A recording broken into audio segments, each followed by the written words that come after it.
ఇప్పుడు కేవలం 7999కే up to 10 kgs వరకు బరువు తగ్గి అధిక బరువు నుంచి వచ్చే ప్రధాన సమస్యలను దూరం చేసుకోండి. నిజామాబాద్ జిల్లాలో చిరుత సంచారం కలకలం సృష్టిస్తోంది.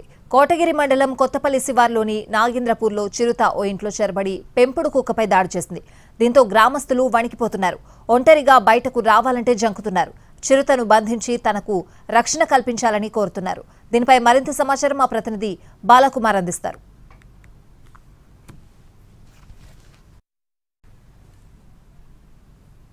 కోటగిరి మండలం నాగేంద్రపూర్లో చిరుత సంచరించడంతో గ్రామస్తులు ఆందోళన చెందుతున్నారు. బయటకు వెళ్ళాలంటే కూడా జంకుతున్నారు. ఓ ఇంట్లో పెంపుడు కుక్కపై దాడి చేసిన చిరుత ఇక్కడ నుంచే పరారైంది. దాంతో గ్రామస్తులు అయితే ఆందోళన చెందుతున్నారు. సో మనతో గ్రామస్తులు సార్, ఏం జరిగింది? చిరుతపులి ఎన్నో రోజు వచ్చింది, అసలు ఎట్లా ఉంది?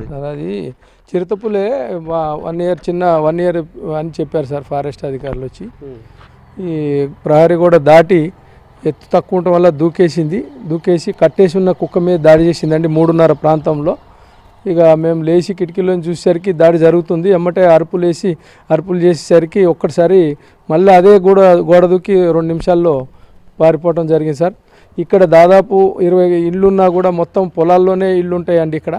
ఇప్పుడు రాత్రిపూట మేము వెళ్ళి పందులు కాపలా కాసుకునే వాళ్ళం, అడవి పందుల కోసం. ఇప్పుడు సడన్గా ఇది మొదటి నుంచి 50 ఏళ్ళు అయింది కానీ నాకు ఇంతవరకు ఎప్పుడు మేము కళ్ళారా చూడలేదు. ఇప్పుడు డైరెక్ట్ దొడ్ల ఇళ్లలోకి వచ్చి అటాక్ చేసేసరికి గ్రామస్తులు కూడా అందరూ మేము భయపడుతున్నాము, ఇక్కడ ఉండటానికి గ్రామస్తులు భయపడుతున్నారు. చాలా ఇబ్బందిగా ఉంది. దాన్ని చిన్న పిల్లల కన్నా ఎక్కువ ప్రేమగా పెంచుకున్నాను.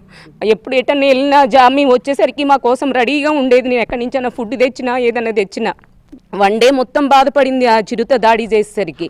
చాలా ట్రీట్మెంట్ ఇప్పించాం కానీ బతకలేదు.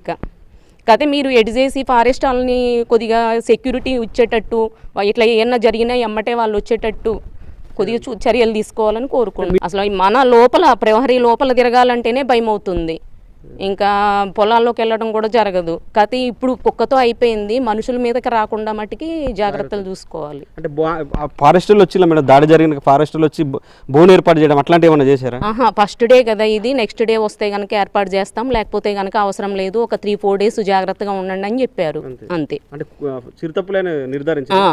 ఇప్పుడు దొడ్లలోకి వస్తే మరి ఏం చేయాలి, మాకు భయమే అవుతుంది. ఇప్పుడు ఇంత ప్రారీ ఉన్న దాంట్లోంచే దూకొచ్చింది. మాకు ప్రారీలు లేవేం లేవు. మరి మేము అన్ని ఇళ్ళు వదిలిపెట్టేసి ఎక్కడికి వెళ్ళాలి? ఎటన్నా వెళ్ళాలన్నా, బయటకు రావాలన్నా, పొలాలకు వెళ్ళాలన్నా సాయంత్రం అయితే మరి కాపలాలు కాసుకోవాలి. అట్లా మాకు భయం అవుతుంది. ఫారెస్ట్ వాళ్ళు చర్య తీసుకొని మాకు న్యాయం చేయమని అడుగుతుంది. మేమంటాం అక్కడ 40 సంవత్సరాలు అయిందండి, కానీ జింకలో రావటం చూసాం కానీ పులి అంటూ మరి మేము ఎరగం. ఇప్పుడు మేము తెల్లారుజామున 4 గంటలకు లేచి పాలు పిండుకుని మేము రోడ్డుకు వచ్చి డబ్బాతోనే పాలు పోసుకుంటాం. మరి ఏ టైంలో ఎటువంటి అటాకులు చేస్తాయో కనుక కొంచెం మీరు జాగ్రత్తగా మా ప్రాణాలు రక్షించి మాకు ఏదైనా న్యాయం చేయండి. నేను నాగేంద్రపురం గుడిలో పూజారిగా చేస్తాను. నేను గుడి పూజకు వస్తుంటే పిల్లలు స్కూలు వ్యాన్ పిల్లలు అన్నారు, మా పంతులమ్మ గారు ఇట్లా పువ్వులు వచ్చింది జాగ్రత్త మీరు అని చెప్పి అన్నారు. అని చాలా భయంతో గురవుతున్నాం. ఎవరైనా పొలాలకు వెళ్తున్నారా? మరి ఎట్లా వెళ్ళకుండా చాలా భయపడుతున్నారు. పొలాలకు వెళ్ళినా కూడా చాలా భయపడుతున్నారు. ఎన్ని గంటలకు తలుపులు పెట్టేస్తున్నారు? 7 గంటలకల్లా 6 తలుపులు పెట్టేసుకుని లోపల తెలియకుండా ఏ క్షణంలో ఎక్కడి నుంచి వచ్చి దాడి చేస్తుందని సాయంత్రం 6 నుంచి 7 గంటల వరకే తలుపులు మూసేస్తున్నాం, భయాందోళనకు గురవుతున్నాం. ఫారెస్ట్ అధికారులు తక్షణం చర్యలు తీసుకోవాలి, గ్రామంలో బోన్ ఏర్పాటు చేసి తమకు రక్షణ కల్పించాలంటూ కోరుతున్నారు.